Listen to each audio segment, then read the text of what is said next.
have to listen to music every day. Changes my mood. It's uplifting. I heard this one saying from a friend of mine. He's talking about music and why he loves it so much. He goes, well, everybody's connected to a musical note. When you're born, your heart beating, right? That's a musical note, right? Your heart's beating, boom, boom, boom, boom. That's the beginning. That's a rhythm right there, right? And I'm like, wow, that was interesting. And, in nature, you have all the mating calls, especially birds. Birds have all those beautiful sounds, right? That's music. And then just other animals, the lions, crocodiles, all that, they have that real deep growl, that menacing growl. But in a way, that's a musical note. Everything's very rhythmic. And my feeling is we're all born with some connection to music.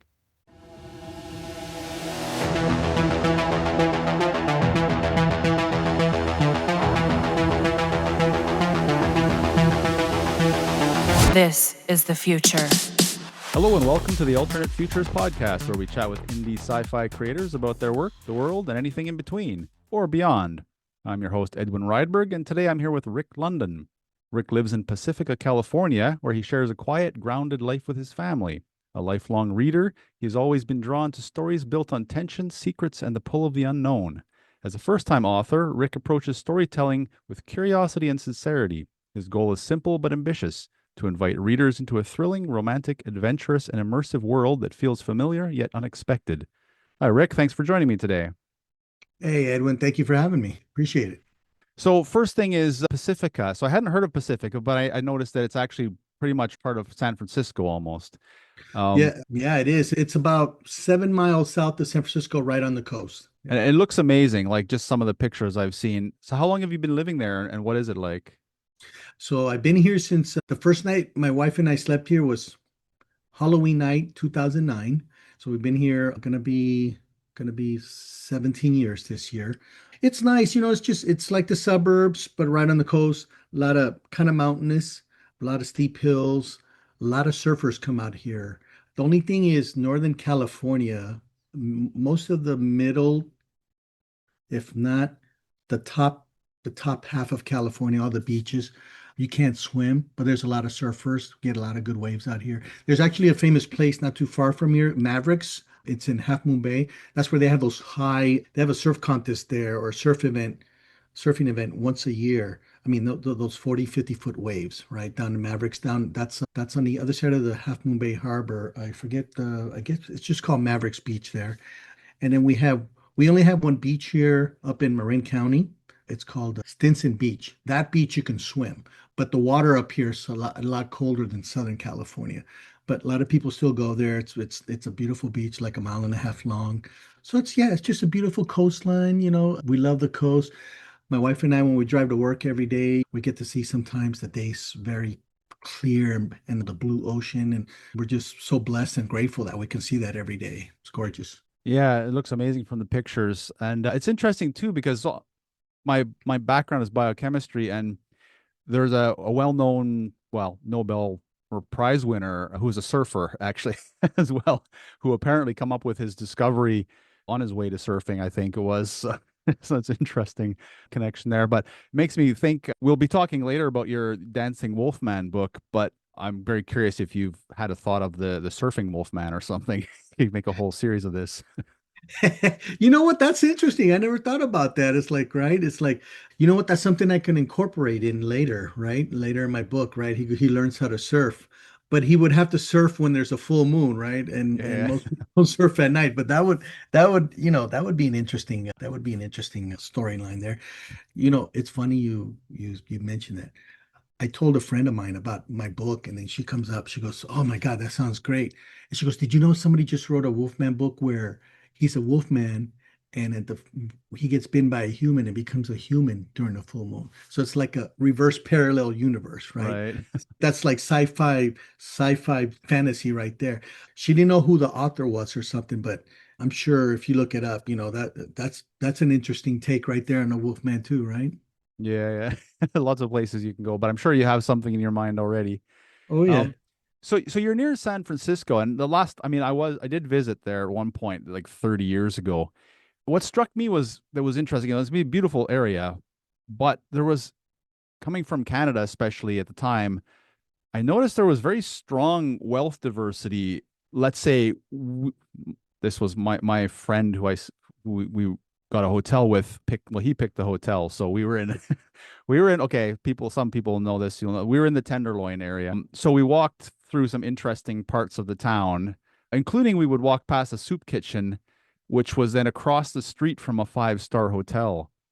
I just find that really unbelievable. But as I've been paying attention to sort of San Francisco lately, it does seem like the homelessness problem is increasing. Is that something you've kind of experienced or you've noticed? I mean, you're not where you are necessarily, but is that something, because I'm really interested in sort of local perceptions of reality versus what we perceive from the outside through the media, basically.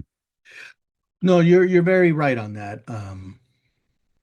There, yeah, San Francisco has a tremendous problem with the homeless. They have a lot of programs here, which to me, it enables the homeless to stay, you know, asking for handouts, asking for help. And a lot of other cities, they send their homeless here. It's a beautiful city. San Francisco is such a beautiful city. It's an iconic city, right? It's one of the most visited cities in the world because of the landscape, all the hills in San Francisco. There's 18 major hills in San Francisco. You got the cable cars, you have Twin Peaks, you have great views, you have wine country here. Beautiful coastline. You could drive south or north on the coast and you're gonna magnificent views. But yeah, the homeless problem here is it's terrible. And you're right, you walk down one street and soup kitchen, and then right across the street, five-star hotel. They're I've heard they're working on that problem. The mayor's working hard on that problem. The mayor right now doesn't like it. It's funny you come up with that. Right now I'm on disability. I hurt my ankle, tore two ligaments in my ankle, so I'm on disability right now. When I was driving to work earlier this year and late last year, I was driving through a certain route because I had to park somewhere. And almost every morning where I drove, the mayor was right there. He was getting out of the car, right, with an assistant, and there would be homeless people on the island. They would have a sign asking for money, and he was going all over the city with his assistants, telling them they got to go somewhere or trying to help them. And hopefully it's working.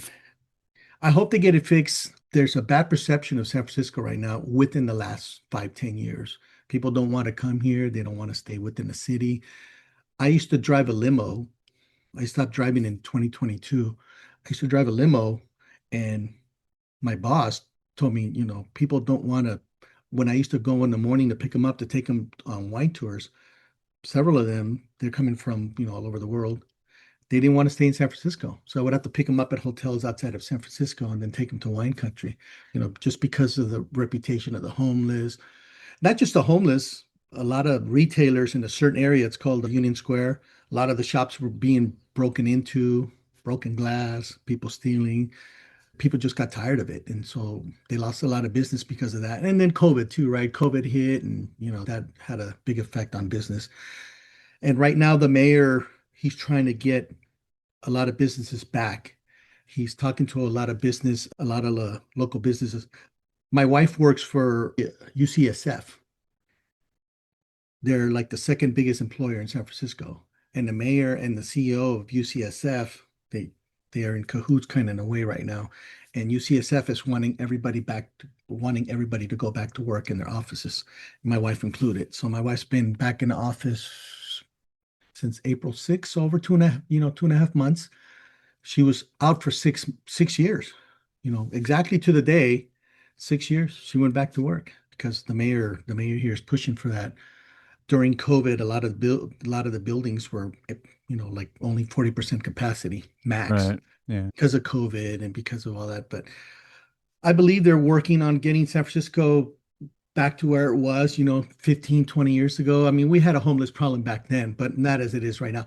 Also, another city that's struggling with that too is Los Angeles. Right. Yeah. Los Angeles, especially downtown, they're just everywhere. Not even downtown, there's just all over LA, Hollywood, everywhere. So it seems like it's a California problem. A lot of it is because the politics here, liberal politics.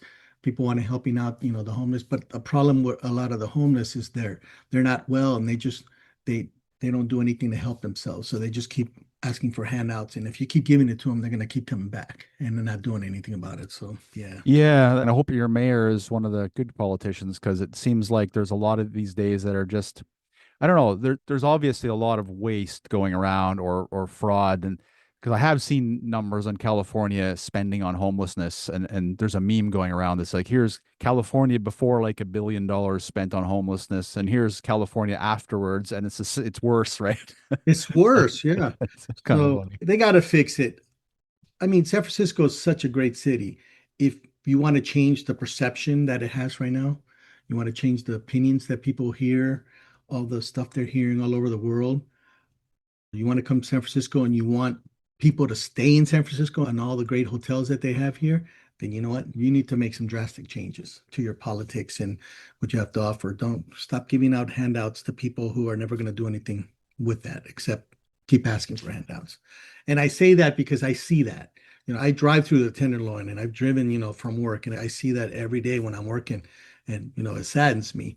My wife tells me, you know what, they chose that lifestyle. Yeah, most of them did, but I still feel bad for them, but I don't feel bad in the sense that, they keep doing the same thing, do something about your life. So Yeah, I mean, the best thing you can do is give them a sense of purpose and meaning. On a more positive note, much of the world is discovering the US now with hmm at the time of recording the World Cup is going on, the International Football World Cup. There's a lot of videos, especially by Europeans, not only Europeans, but a lot of Europeans discovering the beauty of the US and sort of a lot of the amazing things there. And of course, how big things are as well. Even when I go back now to Canada, even just Canada, and I think it's bigger in the US, but we go to a restaurant or something in Canada and we have food for like 3 days. So we take it away, right? Just because the portions are so huge.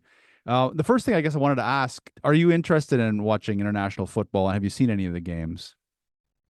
a little bit. I'm not a big soccer fan. I love it. My original country, it's a big deal. I'm Latin American, all the Latin American, or known as Hispanic now, but soccer's big in all the Latin America. It's big in Europe.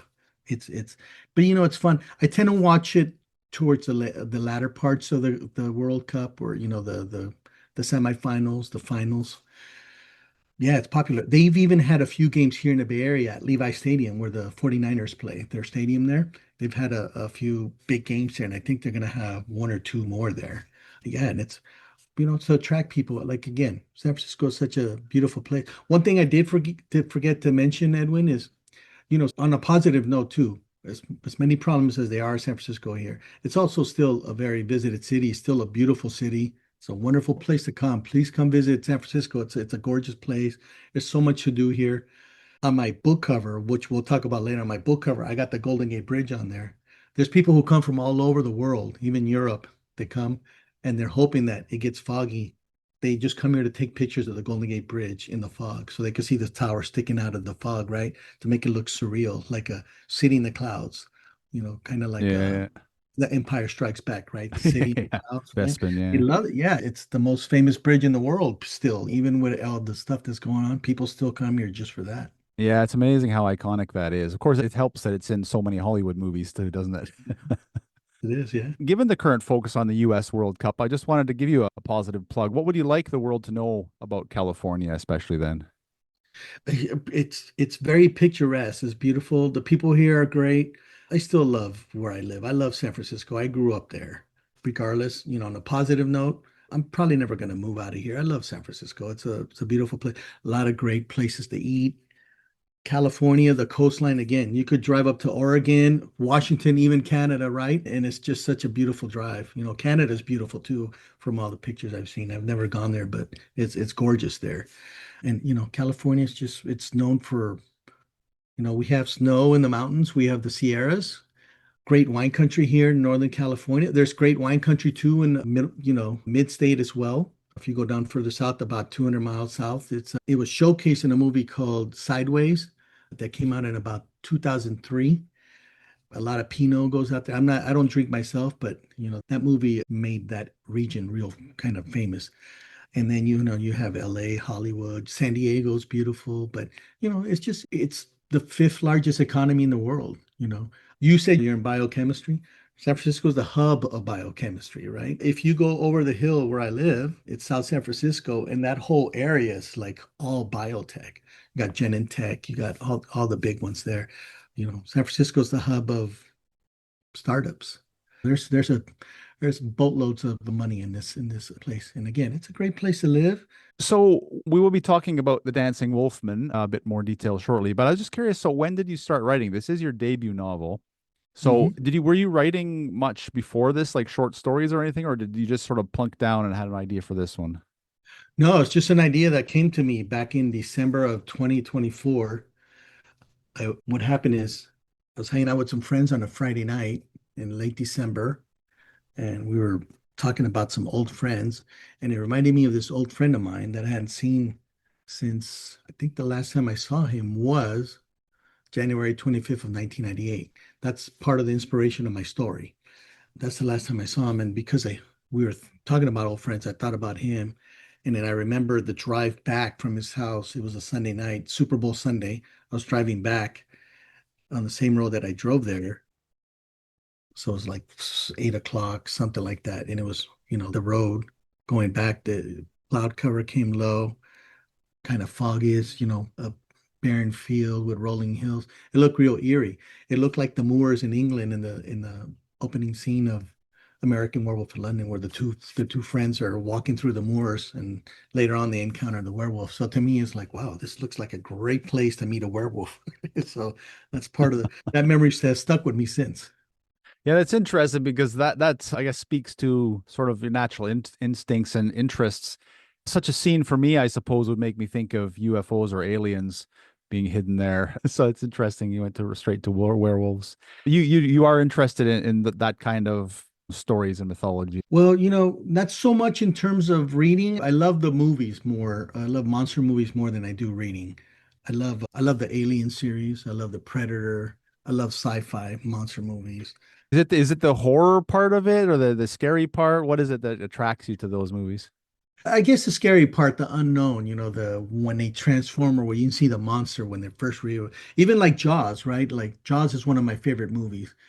Great movie, right? Classic, yeah.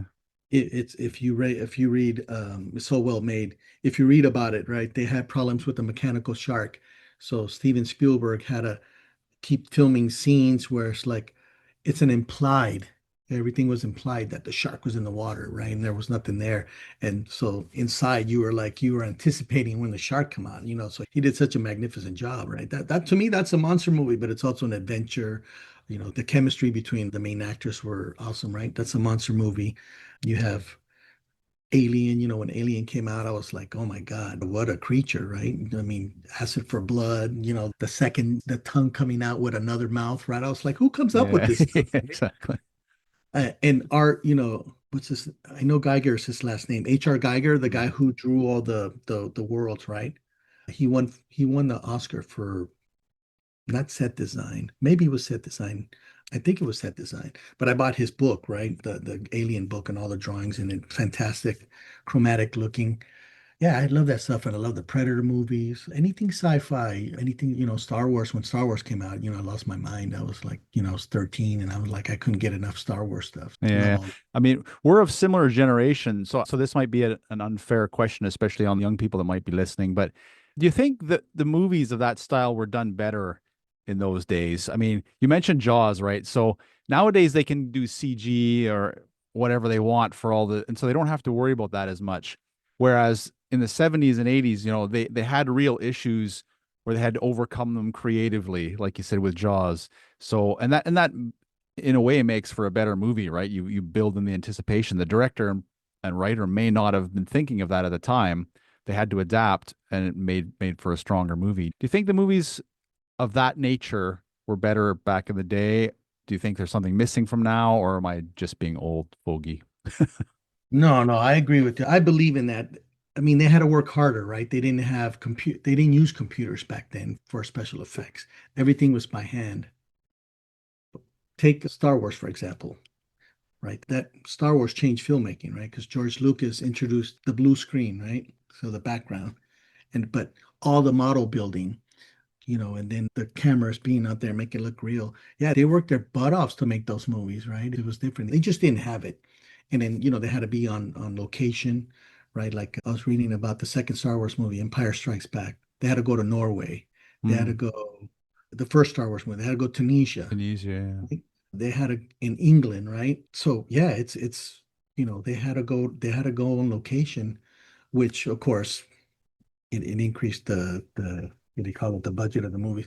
Now the budgets, all these big budget movies, is mostly to go to all the tech people, all the the computer graphics, and of course, the actors Or the make a lot actors, more yeah. money, directors, everything.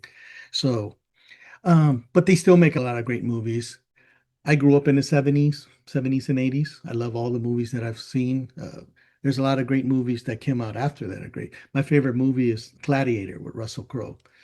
I think they just came out with the software a year or two before that, where Ridley Scott, to make Rome, they had to use a computer program when they're in Rome to make, the Colosseum and all the buildings and all the people in there, right?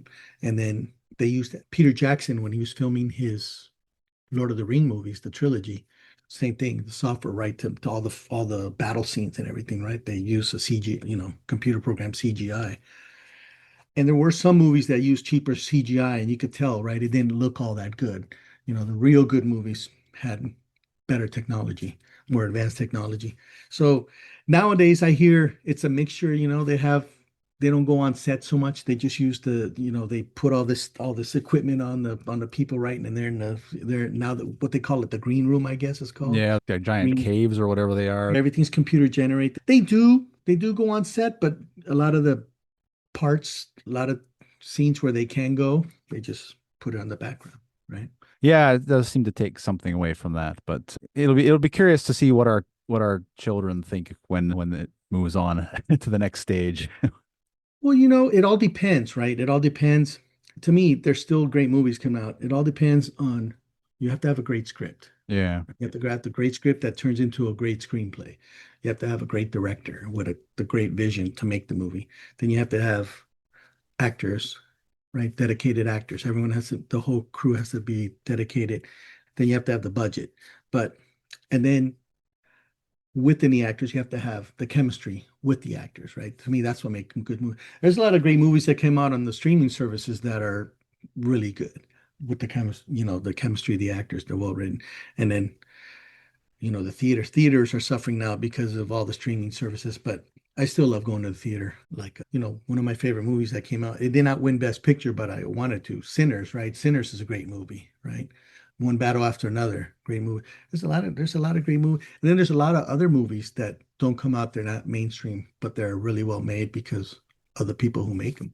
I hope my story gets adapted. I feel it's worthy. We'll talk about it in a bit, but I feel it's worthy of a movie adaptation. Yeah, I was hearing in one of your interviews that you were mentioning something about that. Maybe we'll get to something. Yeah. It's interesting with the comment on scripts because I mean, as a sci-fi podcast, so talk about the Avengers series and the continuity overall. Like there are criticisms you can make within the series, of course, but that first Infinity War saga was, I think, pretty epic. But then, especially when you contrast it afterwards with what happened in phase 4 and 5, and what I had heard from some of the insiders I follow is that, okay, they had, for the first saga, the first three phases, they had a continuity team, well developed scripts, everything, everyone knew what was going on. And after that, they kind of, right now, they're not really using fully developed scripts at the moment. They're just sort of shooting action scenes and then building it together towards the end, right? And it shows in the quality of the film. It's a very strange way to do things. You think, especially if you have that big of a budget. Hopefully, if they do make yours, they won't do it that way. I think that happens with a lot of big budget movies, right? There's so much going on. The actors, the text, all the engineers, computer engineers. There's so much going on. I mean, when they were making Return of the King, right? The Lord of the Rings. I have the DVD, on the making of it, right? I love that stuff, right? The making of the movie. They were saying Peter Jackson was rewriting the script every day. They would wake up in the morning and they were ready to shoot, and he just changed the whole script again. And I'm sure that happens in a lot of movies, especially when you got people are very creative and they think they look at their work and say, okay, something's not working, here's not flowing. Let me change this. Yeah, that's what I heard about Marvel movies. They change it up. Like people didn't like the end game. They didn't like it that Tony Stark had to die and Natasha Romanoff. People just lost their minds when they went to go see. That's the only thing you heard, right? Oh, how was the movie? It sucked. I go, why? It sucked, really? Yeah, yeah. Black Widow got killed, and Tony Stark. That's the only thing they were talking about. And it's like, I don't know if that was the original plan. They might have changed it and say, hey, we gotta put something dramatic here that's gonna leave an indelible mark on the movie, right? So, Yeah, I have my perspective, which so I follow some of the pop culture influencers and stuff online as well. And a lot of them said the same thing, right? Oh, you killed off your top guy at the end. Oh, what a mistake. And yeah, from that perspective, I can agree. But as a writer who analyzes, plot structure and things, I'm looking at it, I'm saying they're telling us how this is playing out, right? They literally called it phase 1, 2, and 3. That's a 3-act story, right? So yeah. within each of those acts, they built multiple acts within those acts. And the overall arc started with Tony Stark, and it had to end with Tony Stark, in my opinion. Like that was the natural ending of his character. And I can fully agree that he was sort of the glue holding the series together. I mean, Robert Downey Jr. played that character amazingly. But I think from the storytelling perspective, I feel that it had to happen.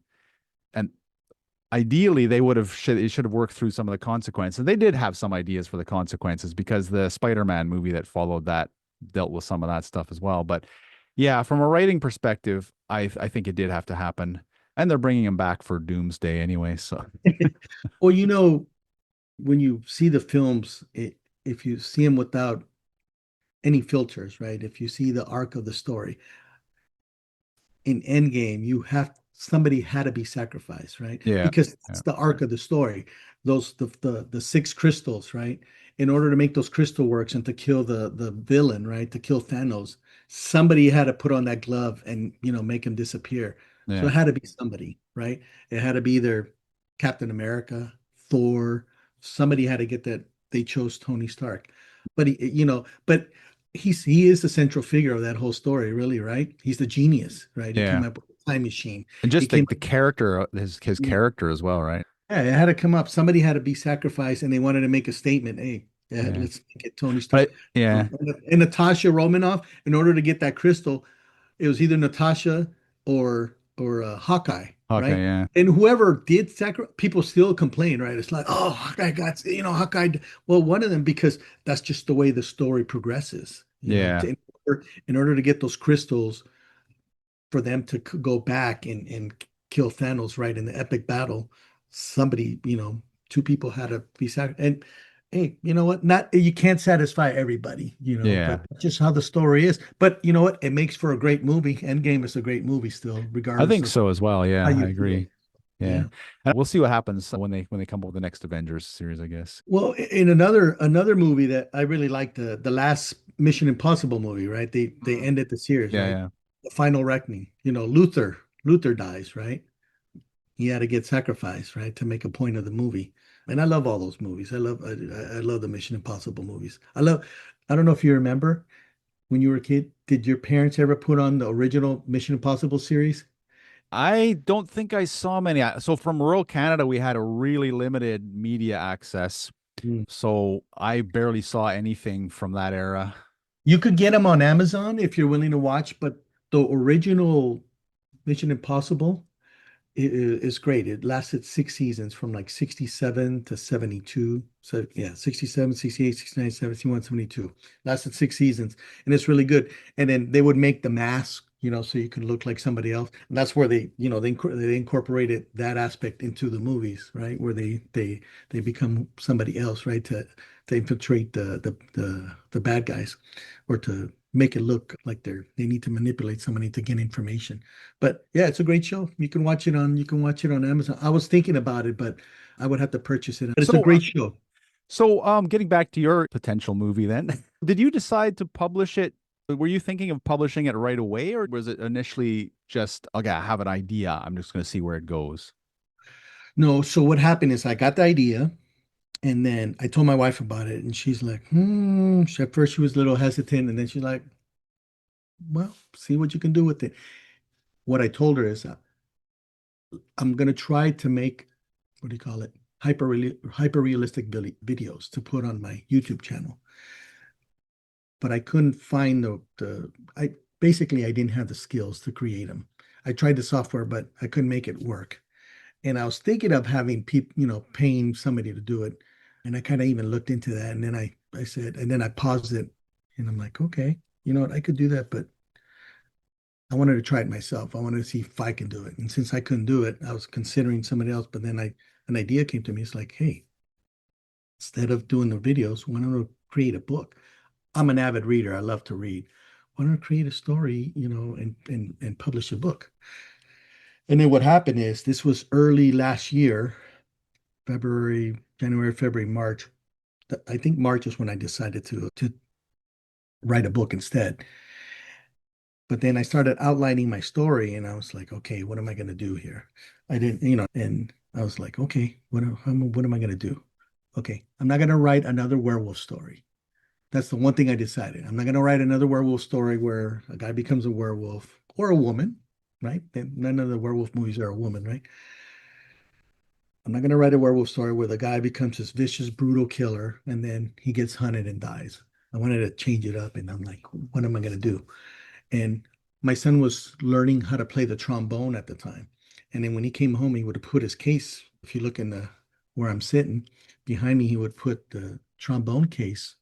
And I kept looking at the trombone case and I'm like, hey, music. I love music, right? I love all music. When I was a kid, I only liked certain types of music, but as I became an adult, my world expanded in terms of music. And I'm like, hey, let me incorporate music into this, but how am I going to do that? So I had to make it where my character, my protagonist, my main character, music's been in his life since he was a baby. So I wrote it in the book where his dad's a sound engineer, and then his mom works as in a managing a record shop. And so they played music since he was a baby. And so as he grew up, he learned how to dance. His parents how to taught him dance. He's always in parties. He became a natural. It became part of who he is. He's very instinctive in terms of melodies and harmonies and musical notes. And so as he grew up, he also became a great dancer. He became a great athlete, real good athlete, became a track star in high school. So he was a natural. And as he grew up, people would come, when they're having parties, like, hey, how do you dance so well? Could you show me this? And then he became interested and very intrigued in becoming a DJ. So that's how I incorporated that aspect of who he is. And I had to do that because I couldn't just make it where any character, listens to music and it helps them stay grounded while he's a werewolf. So that's the gist of my story, where I have a high school music teacher here in Marin County. He meets a werewolf. His last name is Wolf, by the way, ironically, right? Becomes a werewolf. And right before he's about to kill his first victim, he hears music in their ear pods because his senses are heightened. He hears music in their ear pods and it transforms his consciousness to who he is. And because of who he is, he's a morally grounded guy. He doesn't kill her because he's not a killer. He doesn't know how to kill. So instead, he becomes a savior, a protector of sorts. And that's pretty much the gist of the story. And then as you read it, there's more transformations, four more transformations, and each time he's presented with the basically the same premise, right? My book's kind of like a metaphor. When you're presented with a situation, a very intense situation, do you act like an ass? Do you act when you're with the worst traits, or do you stick to who you are? Your moral values. Do you stick with the good person you are? So that's what I did. Yeah, it's interesting. So we should, I guess, reiterate the title of your book, which is The Dancing Wolfman, and you've just given a good summary there. Mhm. Basically, the main character, Titus Wolf, gets bitten by something while he's out driving in the first chapter, so it's not a spoiler. And No, then, no, as you've there. outlined, we'll get into some of the ideas in there. Something that came to my mind with the title, The Dancing Wolfman, is for some reason I'm because I'm thinking of it as like DJ Wolfman because he was a DJ in the story as well. And I don't know, it makes me think of those old 80s university movies like Revenge of the Nerds and stuff, and I just see like a Mhm. campus full of people turning into werewolves at a big party or something. I don't know. It's very strange, but I don't know why. Because that's not the feel of the story, but but I just have that in my head for some reason. No, you know what? I feel my story is worthy of a movie because of a few things. Because there's so many Wolfman movies, right? And Hollywood loves Wolfman, and people love horror, fantasy, adventure. My book is the only drawback for people who love horror and they love Wolfman is my story's not gory or anything like that. It's just a different take on a Wolfman. It's more of an adventure story of self-discovery. But the other thing is the other reason, and I didn't write it this way, Edwin. I didn't, that wasn't my intent as I was writing it. But the people that have read it, most of them have told me it's like, hey, your story, you tell your story like it's a movie. It's very cinematic in a way because I picture all the scenarios that you're putting in there. And I'm like, it's an honor. It's like, hey, thank you. Again, I didn't do that purposely. It just came out that way. So that's why I feel like it would be a good story. And again, Hollywood loves certain characters, certain icons. Wolfman is it's an iconic figure in movie lore, right? And so mine is just the same thing, but with a big twist.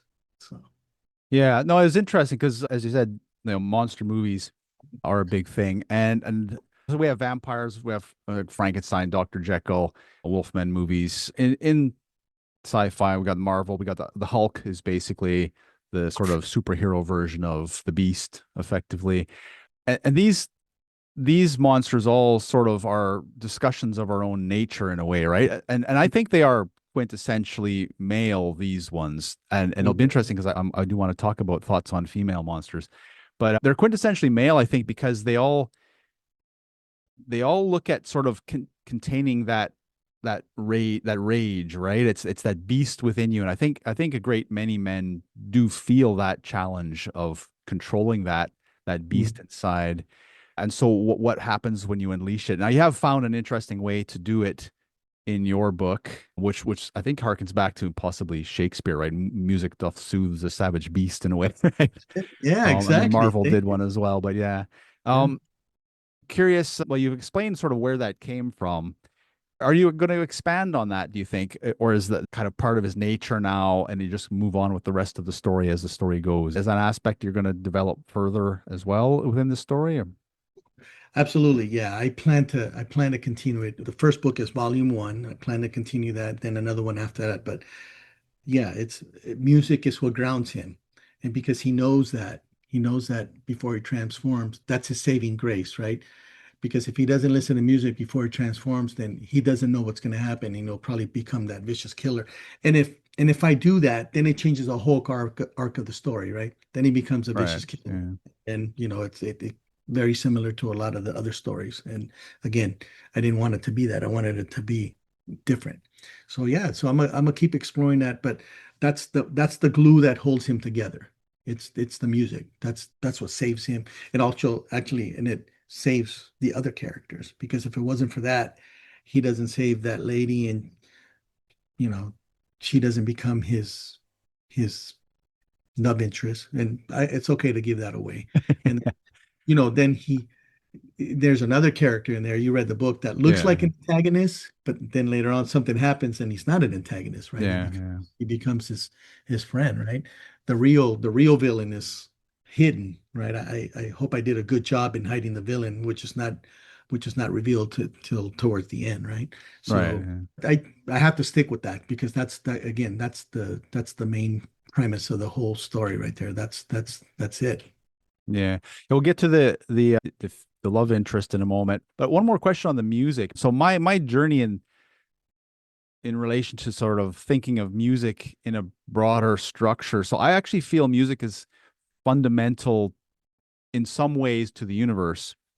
And just thinking of it from like why do we all have this connection to music, right? It doesn't matter what culture you're from, you have some connection to music. We can all recognize, we may not all like all kinds of music, but we can recognize certain attractive qualities within music. We can recognize discordant music, and it does seem to have this deeper connection with nature. I mean, I did an episode with Alistair Conwell talking about the audible life stream. So I do feel this sort of connection with music at all layers. And I was just wondering, so it clearly plays a big part in the life of your character. Does it? What does it mean for you as well as the author, but also yourself? Like, is it a big part of your life as well? How does it? Absolutely, Yeah. absolutely. That's a great question, Edwin. Thank you. Yeah, I have to listen to music every day. You know, it changes my mood. It's uplifting. I heard this one saying from this person that I know, a friend of mine, many years ago. We were talking about music, and he goes, or he's talking about music and why he loves it so much. He goes, "Well, everybody's connected to a musical note. When you're born, your heart beating, right?" He says, "Your heart beats, right? That's a musical note, right? Your heart's beating, boom, boom, boom, boom, right? That's the beginning of that's the beginning. That's a rhythm right there, right?" And I'm like, wow, that was interesting. And in nature, right, you have all the mating calls, these, especially birds. Birds have all those beautiful sounds, right? That's music, right? And then just other animals, the lions, crocodiles, all that, they have that real, deep growl, right? That menacing growl. But in a way, that's a musical note, right? Everything's very rhythmic. And yeah, I think we're all connected to it within it. It's a I think my feeling is we're all born with some connection to music. And my son right now, he just he learned to play the xylophone in music class. And I told him, hey, Laszlo, that's his name. I go, I hope you stick with music, because music is a beautiful thing. When you create music, it's you move people. You change them, right? And people remember that. My son's been involved in two little concerts that they've had at his high school, and I've enjoyed both of them. Listening to all these kids become, growing as musicians, right? I was moved. I love because I love music, and they were playing jazz and symphony and all that. And yeah, it wasn't my intent to put in music in my story, but I'm glad I did. I'm glad I saw the trombone case, and I'm glad I came up with it. And then eventually I probably would have came up with it anyway, because I had to come up with something different. And I think that's the best thing to do it in, right? And like you said, the Shakespeare, music calms the savage beast, right? In my book, it calms him, but also grounds him. It also brings him to who he is. And he's like, okay, I'm gonna be a stand-up guy. I'm a monster right now, but I refuse to act like one because of who he is and what music did to him. And he realizes that that's what saves him. And because of that, I can take the book into that direction where he doesn't become the killer. So yeah, I believe we're all connected to music in so many ways, right? It's all around us. It's all around us. Yeah, yeah, yeah. It's an interesting thing because on the surface it seems so simple, and yet the more you think about it, the deeper and deeper it goes within the nature of reality in a way. So music is one of the grounding factors for your character. It is transformation, basically grounding him to his humanity. The other one is the love interest, which is, as I say, it's rare to have a beast story without the beauty, right? And Exactly. this also speaks fundamentally to male nature again in a way, right? Like this is our now I think it's been misinterpreted by certain ideologies in the modern times and maybe for the last half century or so. But it from a male perspective, this is something that is basically a demonstration of our worthiness, isn't it? Ability to attract a female. And Yeah. as you mentioned with birds as well, it's not just a human thing, it's all animals are the same. So you have added a Beauty and the Beast aspect. Now, usually Beauty and the Beast, we think of the actual story Beauty and the Beast, which is from the female perspective. And it's a quintessential female story from that perspective. Here we have it from the male perspective. And so typically, yeah, so we're getting into the monster side of things now. Because typically, so Beauty is typically pure, compassionate, and she doesn't usually face any internal issues, whereas the beast himself is the one he's fighting his internal issues. She faces external issues to sort of balance that. Now, I'm curious about the female monster as well, and particularly how your character might develop, because there are female monsters in mythology, but you think of like sirens, mermaids, harpies. Clearly, this is like the male gaze in action, right? Like all of these are either very sexualized or very nasty female characters. So Yeah. I'm very curious, do you have any thoughts on how you might develop the female lead? Will she face any of her own struggles in that regard? Because it is interesting to think what a female monster would be from the female perspective, which is very difficult for men to do, I think. No, that's in the works, but I can't give it away. Okay. That's a good question. Yeah, I plan it's coming up in the second book, going into the third book. I do plan to have a very strong female, I don't know if transformation, but getting there. But yeah, it's in the works, but I'm not going to give it away because I want your audience to read the first book and then kind of think about how that's going to happen. It's like, you kind of have an idea, right? If you read the first book and you see okay, so how is this going to happen? Well, you know, I don't want I don't want Titus to bite his love interest. Like, hey, baby, I want us to be together forever. Let me bite you. It's like, no, that doesn't work. That's Twilight, gonna yeah. yeah, that'll ruin the story, right? Yeah, It's yeah. gonna come from a different angle. And also, if you at the end of the book, I introduced the real villain, right? And that's gonna take a different angle, right? Mm, Something's gonna get revealed later, right? So yeah, no, that's a great question. I do have that.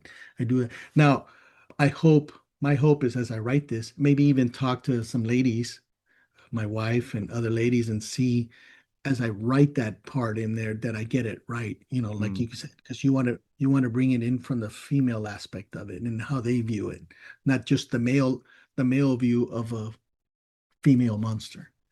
So I have some research to do there, and that's okay. That's what makes good books, right? You do some research on there.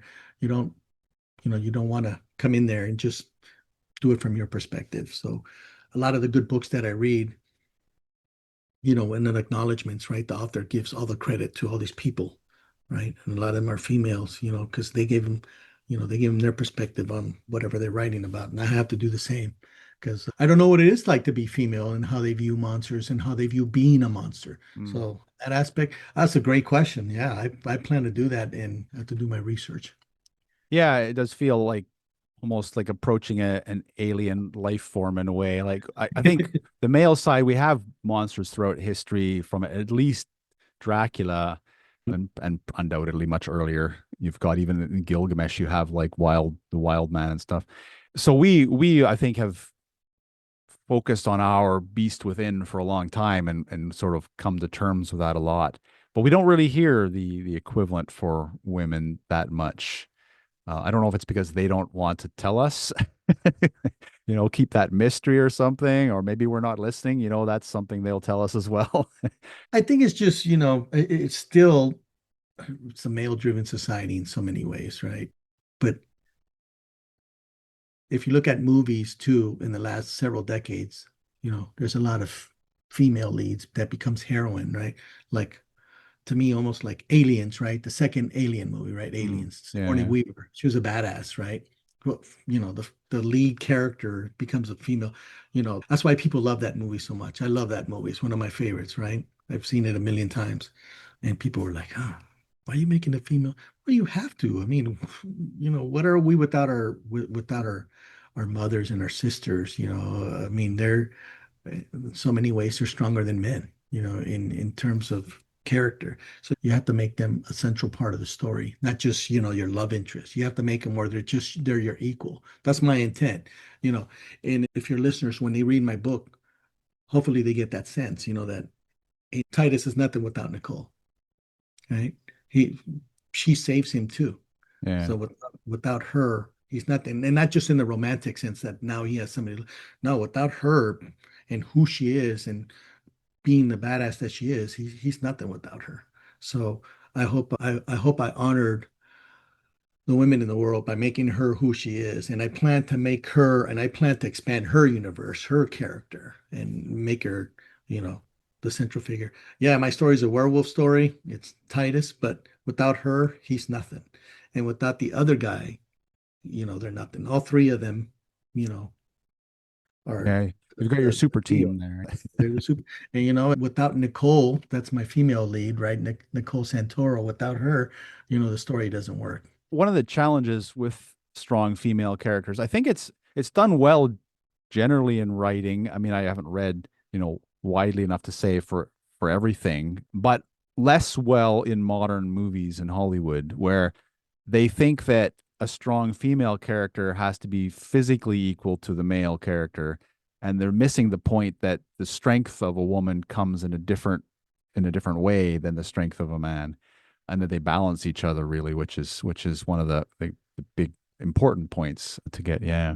So No, it's there. It's the woman. It's the emotional depth, right? Their emotional maturity, their character. They stick to their morals more. Their women are more. They're more mature than men in so many ways, especially emotionally, right? So you have to. To me, the a woman has, in so many ways, like I said, she's stronger than a man. And yeah, and you're right, not in the physical sense, because physically most women are never going to be as strong or as men, but they're stronger in other ways, right? They're stronger, mentally, emotionally. yeah, So you have to, as any good author out there, you have to make your female lead, or if she's the main character, you have to make her, you have to showcase that, because that's what they are. You're not making that up. That's just how women are. you know I take yeah. that a lot from my wife, right? My wife is much She's more, listening, right? Yeah. she's more emotionally mature than I am. She's more grounded in that way. She's my rock, right? That's what I have to put. And I've been asked that. It's like, hey, you put romance in there. I didn't put romance in there just because it's a big seller in the genre, right? It's the number one genre. I put in there because I've been married 17 years, and it's like, who am I without my wife? So who's Titus without Nicole? So same thing. So I got just a couple more questions before we get to the big question. And I was wondering, so you tell me if there's spoilers here that you want me to remove. I'll try not to make them in a spoiler form. Yeah, But go ahead. there's this part of the story that gave me into the Spider-Verse vibes. You are in a tech startup hub area of the country, of the world, basically. I'm curious if their tech can feature is going to feature in your story much. Like what I could see, for example, Titus, he already uses headphones, obviously, but he could get a little implant that would help him, have the music turned on or something. Maybe he Yeah. faces a cyborg werewolf or something. Like, I mean, going right out there. But is there any intent? Like I can see him, robo dogs or something. Is there any intent to bring in any tech side of this? Oh yeah, I mean, I've been asked that by other podcasters. It's like they come up with that question in a different way. It's like, yeah, yeah, it's the hub of biotech. If you really read the book at the end, you kind of get a feeling. It's like, oh, okay, so, ooh, how's he gonna take this? What is he involved with, right? The villain he's in an industry where he has access or tools to, with science. So I'm not going to give anything away, but it's like, what can he do with that in terms of this story? Yeah, I plan to do that, but in the second book, right? In the Right, right. volume two, it'll be introduced in there. Yep, I do have plans. Considering this series, and I don't know how many books you have in mind, maybe you keep going forever. The first book is, as you've kind of hinted at, sort of mostly romance based. Let's say it's him coming to terms, and then the Beauty and the Beast side of things. What it seems to me like the series is going to go in a bit of a mystery thriller angle. Is that something as well you're bringing in? Does that sort of sound like where it's going?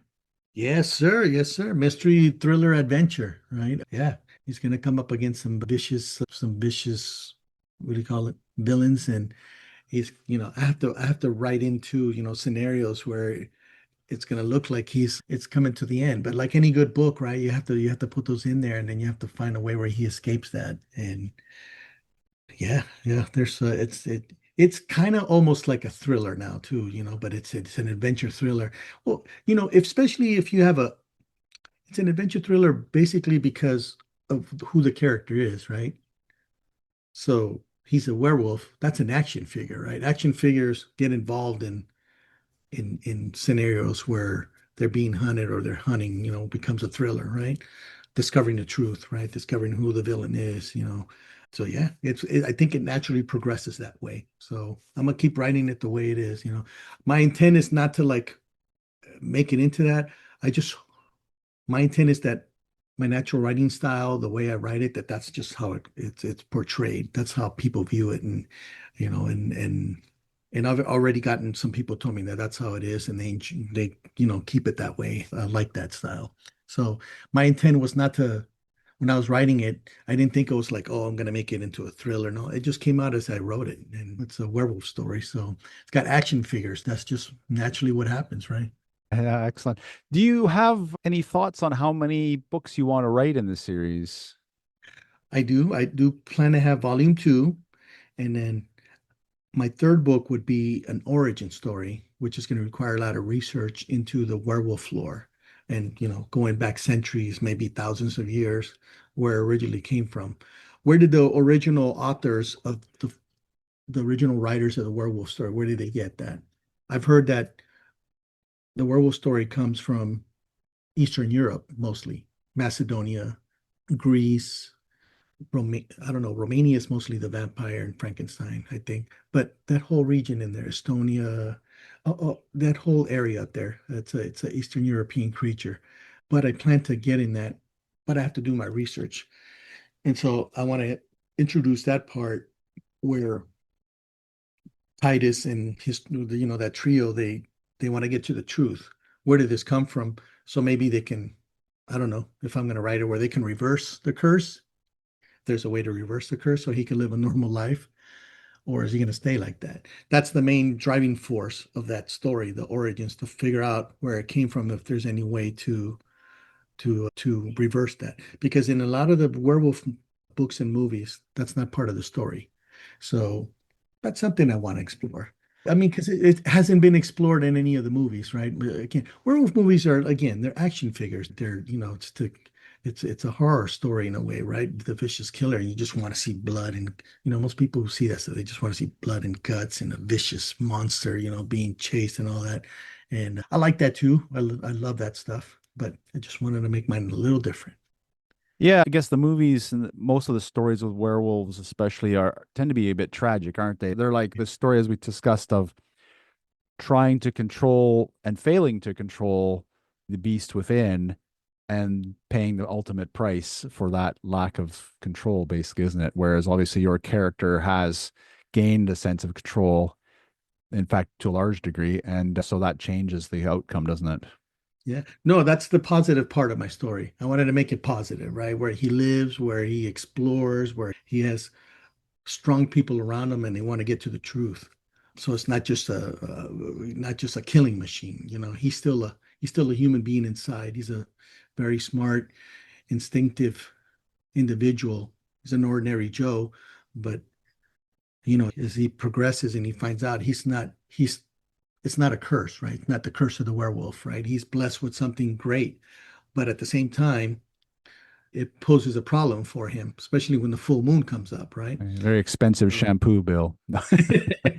like that, very expensive. Yeah, Indeed, it is, right? He has to buy werewolf shampoo, right? yeah, exactly. Dead in werewolves, right, or something, right? Yeah. Yeah, something, right? I Yeah. even I even wrote a funny part about that in the story about Nicole thinking about that. I don't know All if you right. read, but yeah, it's great. I love that. The werewolf Yeah. shampoo, right? In the Johnson. origin part, are you gonna bring in any vampires or anything, or any other monsters? Are you thinking? I don't know. I'm thinking about that, but then if I do that, then I have to take it into a whole new arc, right? I have to create a whole new arc on that, and I don't Yeah, know the if I'm whole going thing to do that, explodes. right? Because in my thing is like I want people to like become connected to that main character. You're right because werewolves too tend to go in with Frankenstein and all that. I might introduce it, but like in a cameo sense, or something, but not introduce it where now they have to deal with the vampires. So I don't know. I might just stick it. I might just stick it to where just a werewolf. I gotta see, but also that all depends on how good the first book does too. And then Yeah, once yeah. I want to see how good the second book does, and then I'll get into that third book, the origins, and then I also have plans for two prequels to introduce Nicole's backstory leading up to where she meets Titus, and then I want to do the same thing with Everett, right? The Marine sniper and tracker, his background because he was in the military and have both of them have adventures leading up to where they meet Titus. So that's the angle. So that's at least four books right there. So Yeah, yeah. Yeah, yeah. it's my mind, I have a problem. I tend to go epic in my storylines, and I'm already thinking of like a monster Justice League getting together and fighting Cthulhu or something as it's invading from space, crazy stuff. But anyway, No, that's a great way to go. But I think in my story, I'm just going to stick with just earthly beings, being cursed with the earthly curse. That again, when you as you read it, you figure out, it's not so much a curse. He's just been with something that he can use to enhance his life, enhance those around him. yeah, keep it grounded. Yeah. You got it. In the exact opposite way of keeping it grounded, it's time for the big questions. Sure. So fundamentally, your story is a story of transformation and humanity. And this is many ways symbolic of the journey of humanity itself, right? The beautiful and the ugly, the positive and the negative as we develop. And I'm thinking in science fiction terms, especially how we might change if we are trying to slip the surly bonds of Earth, as it were, and expand into what I call the stellar garden. So in other words, we're going to encounter other environments at some point. Whether we live beneath the ocean, maybe we build cities under the ocean, maybe we build cities on the moon or Mars. And in those environments, we're going to change, and possibly faster than most people think. Now, obviously, as we've been discussing, a big part of the beast stories and these transformation stories is a connection to the character's humanity.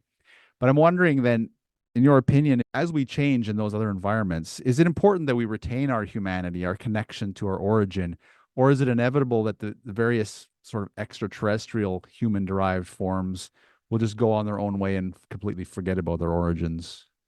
No, I think in my opinion, it's good to have both, right? Because life is about change, right? We're constantly changing.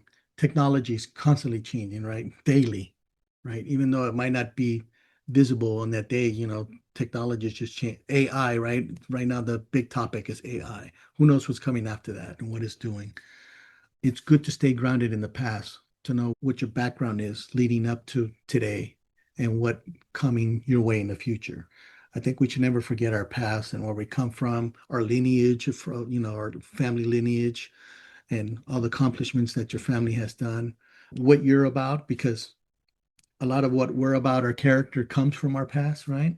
And then to use that to incorporate into whatever we're learning, whatever skills we're developing as we grow as a person. So yeah, life is about living in the present, embracing the future, and never forgetting the past. To me, a good life is incorporating all those. Because I met people who don't like change. A lot of people don't like change, right? Yeah, They don't yeah. they don't like going to work and having a new program they have to learn, right? Whole new system. It's like, take for example, what was this? 2012. I was working in healthcare. Just had a couple of years in, but yeah, two years in. We had to learn a whole new system that eliminated about two other programs, right? So we have to learn this. And a lot of the doctors and all that, they just weren't happy because they couldn't, all the notes that they wrote, right? All their summary notes by hand, right? They were used to it. And I heard that several doctors didn't, they wanted to quit. They didn't want to do that. They didn't want to go on the computer and write all their summaries, right? They were unwilling to change. And then other people too, not just doctors, right? Just like, oh my God, it's just too hard to learn. But, you know, I mean, that's just how we are as humans. We're always exploring new things, new and faster things, new things that work. So me, I like to embrace that part, but I also like the old. You could even take that into movies, right? Let's take that into another realm there. A lot of people, certain generation, they only like movies that they grew up in. They don't like seeing movies that are from like the 40s, 50s, 60s, right? It's like, they didn't have the technology they have now. They didn't, but that's not what movies are about. They're always about the script, how well it's made, and how good the actors acted. That's the main three components of a good movie, right? So it doesn't matter what year it was. Yeah, certain generations had their own views at the time, but that doesn't take away from movies. And same thing, you could take that with anything in life, right? Technology, a lot of people are afraid of AI. A lot of people are afraid of what that's going to do in terms of their professional lives. But if you embrace things, if you're open to things, I think your own transformation with all that becomes much easier. So yeah, I just for me, I embrace everything. So Yeah, it's a difficult time to be afraid of change too, with change coming so rapidly in so many different areas. And I think absolutely. that's a lot of what the conflict in society is about right now. The way I view Mhm. it is, regardless of which side you're on, every side is afraid of something changing.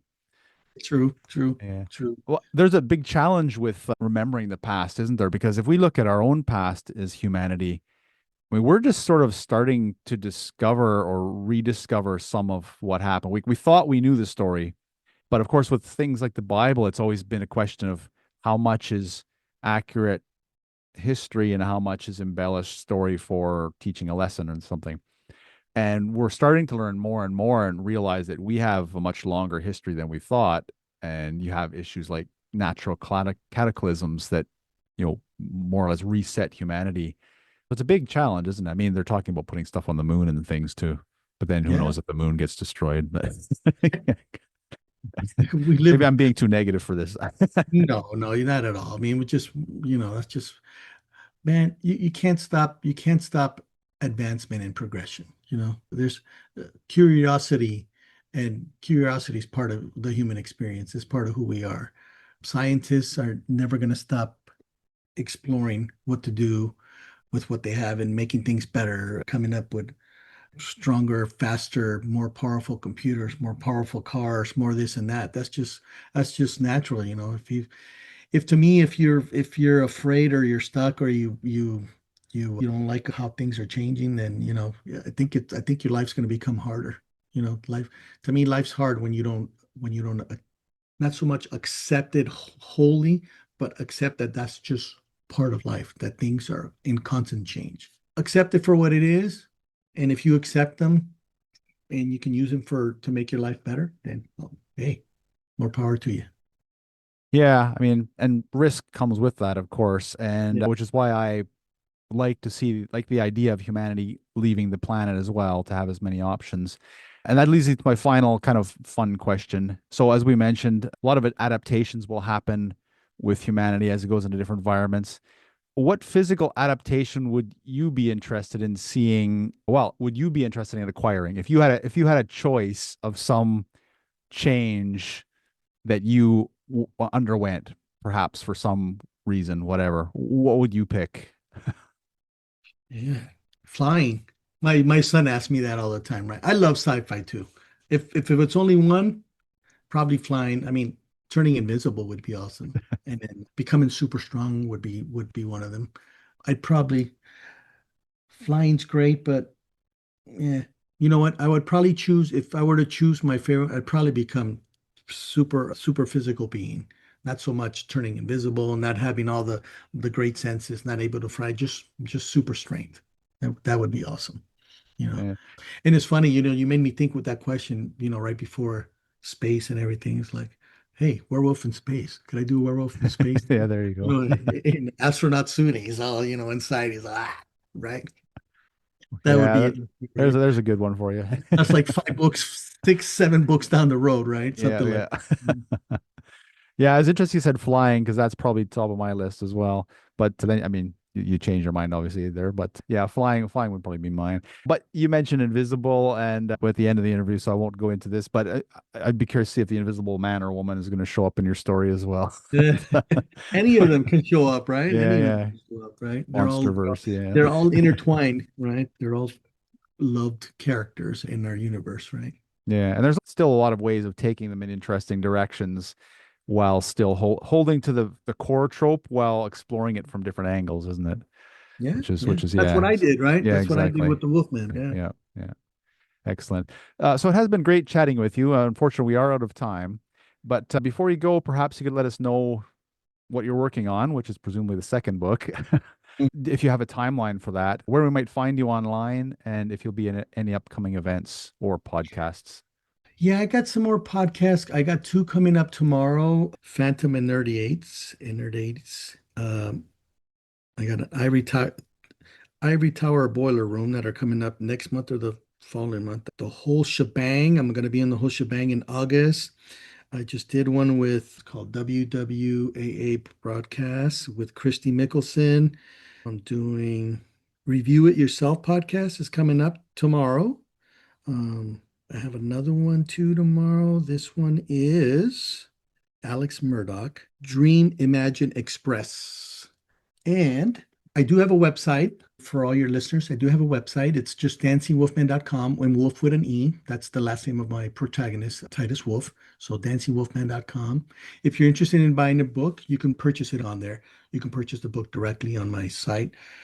My book is listed on 16 other sites, Amazon.com. It's on Walmart. It's on Thrift Books, Barnes & Noble, Apple Books. And then one last thing that I would like your viewers to know, if they do buy a book, please, please, please, and you kind of know this too with your podcast and your writing, please leave a review after you read the book. Please leave a review. It's super imperative for especially getting exposure and getting discovered by people. And it helps the way Google works, because Google's has 93% of the market share, right? In search terms, right? A lot of people are also using AI bots, right? ChatGPT, Gemini, Claude, but they also use the same kind of algorithm. So when you leave reviews, it helps in discoverability, right? It helps to get it out. And then as you keep searching and you leave reviews, when other people are looking for a book, something interesting to read, if you leave those reviews, those search engines will recommend that book. So, and that's what every author, they all want the same thing. So please, if you buy the book, please, please, please leave a review. Super important. Yeah, that's very important. Especially in the early stages of your author career, reviews might be even a bigger currency than actual currency. Yeah, absolutely. Absolutely. Rick London, thank you so much for joining me today. I appreciate that, everyone. Thank you so much for having me. And thank you for listening. Information and links related to this and all episodes are available at alternatefutures.co.uk. I'm also over at Substack under Alternate Futures, where I post articles on science fiction, socio-technological issues, and futurism. You can subscribe for free or sign up for a paid account if you'd like to support the podcast. If you've enjoyed this episode, why not share it with friends, writers, and other sci-fi fans you know? And if there are any indie sci-fi creators you'd like to see featured, send me a message at podcast@alternatefutures.co.uk. Once again, I'd like to thank you for listening, and I hope you'll join me on the next episode. This is the future. Human error.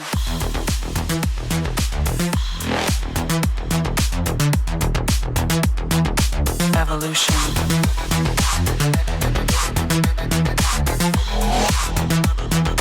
This is the future.